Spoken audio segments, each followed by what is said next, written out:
دوستوں میں خوش آمدید جناب. پولیس اور رینجرز پر حملے. پشاور کا جو ہے ریڈیو اسٹیشن اس کو جلا کر بھسم کرنے, اہم ترین نوادرات اور مقتولوں کو راکھ بنانے, کور کمانڈر لاہور اور پشاور کی رہائش گاہوں پر حملے کرنے اور رہائش گاہوں کے باہر نصب توپوں کے اوپر چڑھ کر پاکستان تحریک انصاف کے جھنڈے لگانے, پاکستان تحریک انصاف کے نام کے اوپر ادھم مچانا اور کور کمانڈر لاہور کی رہائش گاہ کو آگ لگانا. اور نہ صرف یہ بلکہ کور کمانڈر لاہور کی پتلون کے سائز کا انکشاف کرنا, اور اس سے بڑھ کر یہ شہداء کی یادگاروں کی تذلیل کرنا, شہداء کی یادگاروں کو گرانا, شہداء کی یادگاروں کی توہین کرتے ہوئے شہداء کی تصاویر کے اوپر کالک پوتنے سمیت پاکستانی فوج کے خلاف بغاوت کا عملی مظاہرہ کرنے, لوگوں کو پاکستان کی فوج کے خلاف اکسانے اور رائے عامہ کو منظم کرتے ہوئے اہم ترین ادارے پر حملہ آور ہونے کی سازش جیسے الزامات میں ملوث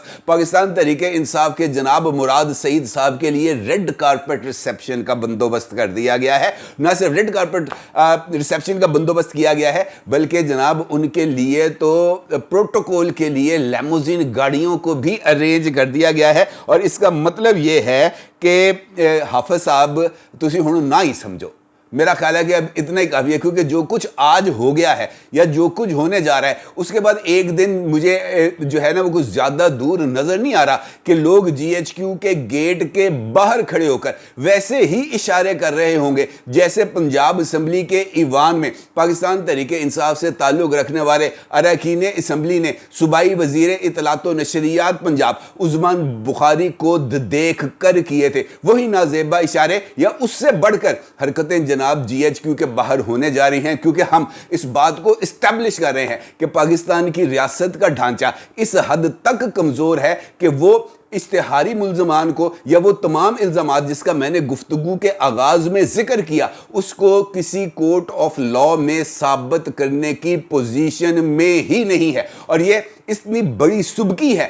کہ اس کے اوپر تو اظہار خیال کرنا بہت ہی زیادہ ممکن. اور مجھے ایسے لگتا ہے کہ ابھی حافظ جی کو مخاطب کرتے ہوئے کہنا چاہیے, حافظ جی فکر ناٹ, ابھی تو پارٹی شروع ہوئی ہے. کیسے؟ یہ بھی ایک بڑا ہی امپورٹنٹ سوال ہے. اور اگر میں آپ کو حالیہ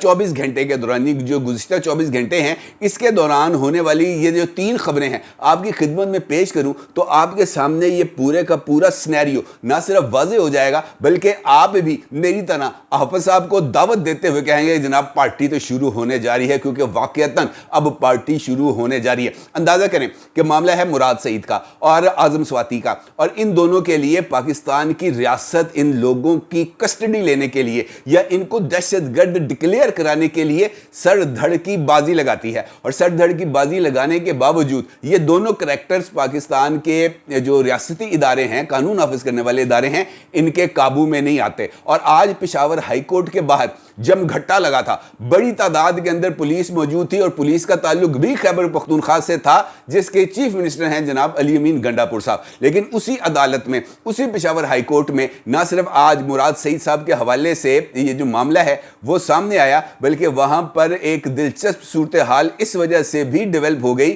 کہ وہاں پر کوئی بھی بندہ اس بات کا ذکر کرنے کے لیے تیار نہیں تھا کہ آخر مراد سعید صاحب نے کیا کیا ہے, اور مراد سعید صاحب کے لیے یہ اتنی جو چیزیں ڈیولپ ہو رہی ہیں یہ کیوں ہو رہی ہیں. حتیٰ کہ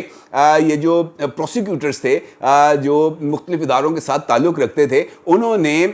یہ جو ٹریبیونل ہے جس کو ہیڈ کر رہے تھے جسٹس شکیل صاحب, ان کے روبرو جا کر اس بات کی گزارش کرنے کی کوشش کی کہ جناب مراد سعید اشتہاری ہے. تو انہوں نے کہا جناب اشتہاری ہے تو کیا وہ کئی فیصلے ایسے موجود ہیں جس کے اندر اشتہاریوں کو الیکشن لڑنے کی اجازت دی گئی. تو جواب میں ان کو کہا گیا کہ جناب اشتہاری کے لیے ضروری تھا کہ وہ عدالت کے روبرو پیش تو ہو, اپنے لیے کوئی نہ کوئی قانونی جواز تو حاصل کرے. اور اس کا جواب آپ کو پتہ مراد سعید صاحب کے وکیل نے کیا دیا؟ مراد سعید صاحب کے وکیل کا یہ جواب تھا کہ مراد سعید کو اس وقت جان کے خطرات لاحق ہیں, اس کو سینٹ کا رکن اس لیے بنانا ہے کہ وہ اس کی جان کو لاحق خطرات ختم ہو جائیں اور سسٹم کسی بھی طریقے سے اس کے اوپر دباؤ نہ ڈال سکے اور اس کی یہ روپوشی ختم ہو, کیونکہ وہ اس وقت عمران خان کا اولین صف اول کا مجاہد بھی ہے اور عمران خان کا متبادل بھی ہے. اور اس کے بعد جناب چراغوں میں روشنی نہ رہی, جج صاحب نے جو ہے فیصلہ محفوظ کیا اور افطاری سے کچھ دیر پہلے انہوں نے مراد سعید صاحب کو یہ تحفہ پیش کیا اور اس کے ساتھ ساتھ اعظم سواتی صاحب کو یہ تحفہ پیش کیا کہ جناب تسی الیکشن لڑ سکتے ہو اور دنیا کی کوئی طاقت اب آپ کے راستے میں رکاوٹ نہیں ڈال سکتی ہو. تو اس کا مطلب یہ ہے کہ جناب اب مراد سعید صاحب منظر عام پر آنے کا ان کا ٹائم آ گیا ہے, اور ان کا منظر عام پر ٹائم آنے کا مطلب یہ ہے کہ یہ جو اب لڑائی ہے یہ شاید کچھ زیادہ تیزی کے ساتھ نہ صرف آگے بڑھے گی بلکہ شاید کچھ اور رخ پر بھی جا سکتی ہے. دوسرا امپورٹنٹ ایشو جس کا میں نے ابھی آپ کے ساتھ ذکر کیا وہ ہے سائفر کیس, اور سائفر کیس کو لے کر بھی بہت ہی چیزیں منظر عام پر آ چکی ہیں. آج جسٹس گل حسن اورنگزیب صاحب جو اس بینچ کا حصہ ہیں ان کی طرف سے چند ایسے ارشادات کیے گئے ہیں, چند ایسی باتیں کی گئی ہیں جو اس بات کی طرف اشارہ کر رہی ہیں کہ اس کیس کی روح کو کھینچنے کا کوئی بندوبست کیا گیا ہے. حالانکہ خود عمران خان صاحب کے کونسل جناب سلمان صفدر صاحب نے اس بات کا اعتراف کیا اپنے دلائل میں, اور ان کے اس دلائل کے بعد بات ہو جاتی ہے ختم, کیونکہ یہی کرکس آف دی سٹوری ہے. لیکن جج صاحب اس کے باوجود مختلف سوالات پوچھ کر ریاست کو میرا خیال ہے کہ شاید چیلنج کرنے کی کوشش کرتے رہے. سلمان صفدر صاحب سے پوچھا سائفر کے حوالے سے کہ وہ کیسے آتا ہے, کس طریقے سے آتا ہے, اس کا کرائٹیریا کیا ہے, سائفر جب ای میل لینڈ کرتی ہے تو وہ کس کے پاس جاتی ہے. تو اس کے حوالے سے جو پورے کا پورا کرونالوجیکل آرڈر تھا وہ جناب سلمان صفدر صاحب کی طرف سے معزز ہائی کورٹ کے روبرو رکھا گیا, اور سلمان صفدر نے کہا کہ یہ جو سائفر آتا ہے وہ بذریعہ ای میل ہوتا ہے, کوڈڈ شکل میں ہوتا ہے. ایک افسر 24 گھنٹے سائفر ڈپارٹمنٹ کے اندر موجود ہوتا ہے, اس کا کام ہی یہی ہوتا ہے کہ وہ ای میلز کو وصول کرے. ای میل کو وصول کر کے یہ جو سائفر ہے یہ اس ڈپارٹمنٹ کو بھجوا دیا جاتا ہے جس کے پاس اس کی کوڈ کی ہوتی ہے, جو اس کو ڈی کوڈ کرتا ہے. اوریجنل سائفر جو اسی ڈپارٹمنٹ جس کے پاس اس کا کی کوڈ ہوتا ہے اس کے پاس رہ جاتا ہے, اور سیکرٹ لینگویج بھی اسی کے اوپر لکھی ہوتی ہے. پھر اس کی کاپی جاتی ہے فورن سیکٹری کے پاس, اور فورن سیکٹری کی اجازت کے بعد وہ سائفر کی کاپی جس جگہ پر جانی ہوتی ہے وہ جاتی ہے, اور اس کے بعد جب اس کے اوپر نوٹنگ ہو جاتی ہے, تمام تر آراء سامنے آ جاتی ہیں, تو پھر یہ سائفر کی کاپیز جس کے اندر اس سائفر کا ترجمہ کیا ہوتا ہے اس کو جلا دیا جاتا ہے, اس کو ضائع کر دیا جاتا ہے, اور سائفر کی اصل کاپی کو ہی سائفر تصور کرتے ہوئے ریکارڈ کا حصہ بنا لیا جاتا ہے. اور اس موقع پر عدالت نے جب اس بارے میں سوال پوچھا کہ وہ جو کاپیز جو مختلف آفس بیئررز کے پاس, اعلیٰ حکومتی شخصیات کے پاس, چیف آف آرمی سٹاف کے پاس, D G I S I کے پاس جاتی ہیں, ان کاپیز کی جو کہ ایک ترجمہ ہوتا ہے, پلین ٹیکسٹ ہوتا ہے, اس کی کیا حیثیت ہے. تو سلمان صفدر صاحب نے جو عمران خان صاحب کے وکیل ہیں, میلارڈ یہ پوائنٹ نوٹ کرنے والا ہے, وہ عدالت کے روبرو اس بات کا اقرار کرتے ہیں کہ سائفر کی کاپی جس کے پاس بھی جائے وہ اوریجنل سائفر تصور ہوگا جو واپس کرنا ضروری ہے, کیونکہ سائفر جب واپس آئے گا تب اس ریکارڈ کے مطابق اس کا تلف ہونا ضروری ہے. اور جیسا آپ کو پتہ ہے اس کے بعد میں کیا کہتے ہیں, میاں جسٹس گل حسن اورنگزیب صاحب کہتے ہیں کہ جناب یہ کیسا کیس ہے جس کی ڈاکومنٹ اور متن تک ریکارڈ پہ نہیں. بھائی جان یہ وہ کیس نہیں ہے, کیس یہ ہے کہ یہ کاپی جس کا اعتراف خود سلمان صفدر صاحب کر رہے ہیں کہ یہ واپس کرنا ضروری ہے, اور واپس نہ کرنا اسٹیٹ سیکرٹ کو ضائع کرنے یا اسٹیٹ سیکرٹ کو دشمن کے حوالے کرنے کے مترادف ہے. اور عمران خان صاحب اس بات کا ایک سے زائد مرتبہ اعتراف کر چکے ہیں کہ جناب وہ سائفر کی کاپی جو ان کے لیے آئی تھی, جو وزیر اعظم کے ذاتی مشاہدے اور مطالعے کے لیے تھی, وہ ان سے کہیں کھو گئی ہے, گم ہو گئی ہے, اور بعد میں وہ کاپی امریکہ میں جا کر برآمد ہوتی ہے اور انٹرسیپٹ نامی ویب سائٹ کے اوپر شائع ہوتی ہے. That is what the case is, me lord. لیکن جج صاحب اس بات کو سننے کے لیے تیار نہیں ہے. وہ یہ کہتے ہیں کہ جناب یہ کیسا کیس ہے جس کے اندر سائفر کا متن اور سائفر کا جو ریکارڈ ہے یا اوریجنل سائفر ہے وہ ریکارڈ پر نہیں. تو بھائی جو اسٹیٹ سیکرٹ ہے وہ ریکارڈ میں عدالت میں سلمان صفدر یا نعیم حیدر پنچھوتا جیسے وکیلوں کے سامنے جو یوتھیاپے کے اندر معراج رکھتے ہیں ان کے حوالے یہ چیزیں کیسے کی جا سکتی ہیں. لیکن چونکہ اسٹیٹ یہاں پر اپنی طاقت کا بھرپور مظاہرہ کرنے سے قاصر ہے, لہٰذا حافظ صاحب سے اس بارے میں بھی گزارش ہے کہ جناب نہ ہی سمجھیے, کیونکہ آپاں کو کم اگے ودہ نظر نہیں جے آ رہا. اور سب سے امپورٹنٹ بات, معافی چاہتا ہوں, سب سے امپورٹنٹ سچویشن آج مسلم لیگ نون کی سامنے آئی ہے, جس کے بارے میں جس حکومت کو بنے ابھی 20 دن ہوئے ہیں, صرف 20 دن ہوئے ہیں اور 20 دن کی حکومت ایسے ایسے گل کھلا رہی ہے کہ جناب بندہ پریشان ہو جاتا ہے. آج ایک وفاقی وزیر جناب احد چیمہ صاحب جو شہباز شریف صاحب کی آنکھوں کا تارہ ہیں، بلکہ اگر میں یہ کہوں کہ احد چیمہ صاحب وہ شخصیت ہیں، وہ طوطا ہے جس کے اندر نہ صرف شہباز شریف بلکہ ان کے صاحبزادے سلمان شہباز کی بھی جان ہے، تو یہ کہنا غلط نہیں ہوگا. لہٰذا ایسے طوطے کی حفاظت کرنا بھی بہت زیادہ ضروری ہے اور ایسے طوطے کو محفوظ رکھنا بھی بہت زیادہ ضروری ہے. اس طوطے کا آ گیا ایک سکینڈل، اور سکینڈل یہ آیا کہ آج سے 3 برس پہلے جب ان کے خلاف کیسز بھی تھے اور ان کی ضمانت نہیں ہو رہی تھی، تو اس وقت ان کے جو 2 صاحبزادے تھے یہ ایچسن کالج کے اندر زیر تعلیم تھے، اور اسی دوران جب یہ گورنمنٹ چینج ہوتی ہے، احد چیمہ صاحب بن جاتے ہیں special assistant to the prime minister, اور اس کے بعد ان کو منسٹرز انکلیو اسلام آباد کے اندر ایک بنگلہ بھی الاٹ کر دیا جاتا ہے. چونکہ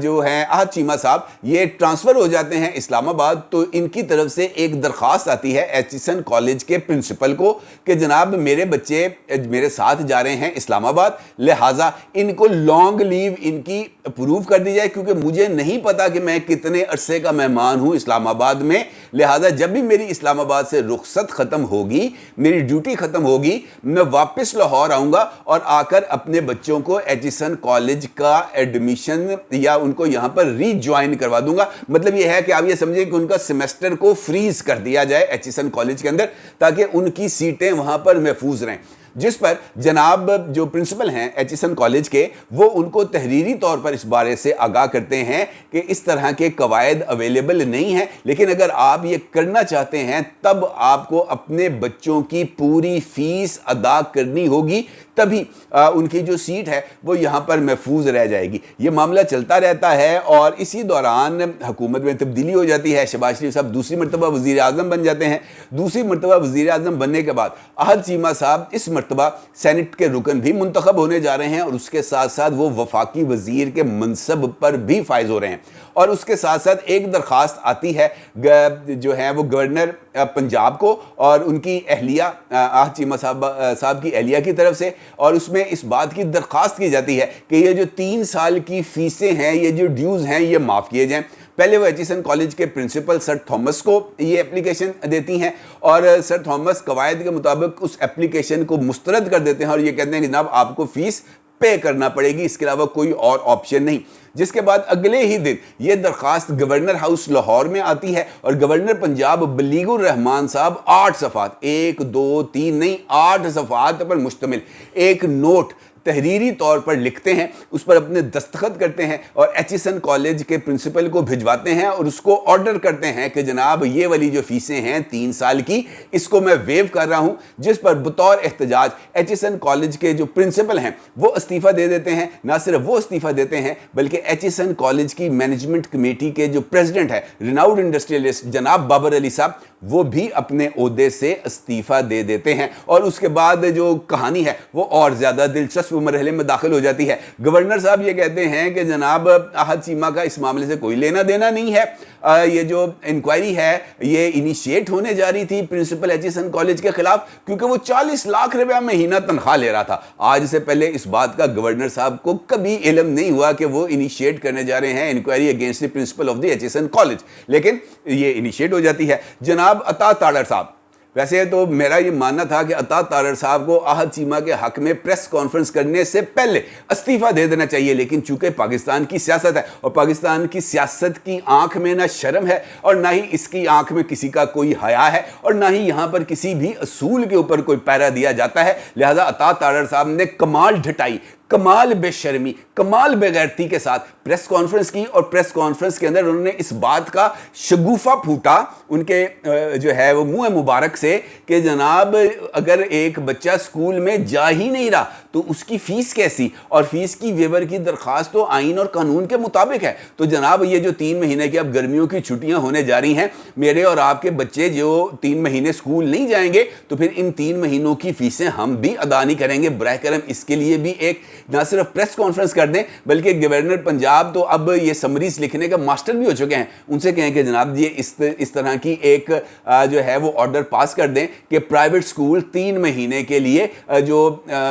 یہ جو اسٹوڈنٹس وہاں پہ ان کے پاس پڑھنے جاتے ہیں, چاہے وہ کالجز ہیں, چاہے وہ یونیورسٹیز ہیں, چاہے وہ سکولز ہیں, وہ فیسیں وصول نہیں کریں گے تاکہ کوئی 3 مہینے جو ہے وہ غریب آدمی بھی کوئی سکھ کی زندگی گزار سکے. لیکن آپ یقین رکھیں کہ عطا تاڑر صاحب اسی بے شرمی اور ڈھٹائی کا مظاہرہ کرتے ہوئے اس درخواست کے اوپر کسی بھی صورت عمل درآمد نہیں کریں گے, اور ہو سکتا ہے کہ اس کے خلاف کوئی پریس کانفرنس کر دیں, ادروائز اس بات کا کوئی امکان نظر نہیں آتا. اس کا مطلب یہ ہے جو 3 مثالیں میں نے آپ کی خدمت میں پیش کی ہیں, یہ اس بات کی طرف اشارہ کر رہے ہیں کہ ہمارے سسٹم کو اس وقت ایک اوور آل کی ضرورت ہے. بلکہ اگر میں یہ کہوں کہ ٹوٹل ری ویمپ کی ضرورت ہے تو یہ کہنا غلط نہیں ہوگا. اور ٹوٹل ری ویمپ کے لیے ضروری ہے, وہ کہتے ہیں نا, وہ ایک مصرع میرے ذہن میں آ رہا ہے, وہ کہتے ہیں کہ ہر نئی تعمیر کو چاہیے تخریب تمام. اس کی بنیاد میں, اس سسٹم کی بنیاد میں رکھی ہوئی آخری اینٹ کو بھی نکال کے پھینک دیں اور نئی بنیادوں کے اوپر ایک نیا سول سٹرکچر کو ڈیولپ کیا جائے تو شاید ہماری سروائیول کا کوئی امکان پیدا ہو جائے. ورنہ ایسے احد چیمے, ایسے مراد سعید, ایسے اعظم سواتی یا ایسے عطا تاڑر ہمارے نصیب کو اسی طریقے سے دھندلاتے رہیں گے اور ہمارے لیے انٹرنیشنل لیول کے اوپر پشیمانی کا سبب بنتے رہیں گے. اب میرا ضرور اظہار کیجیے گا. آپ کو بہت شکریہ. اللہ حافظ.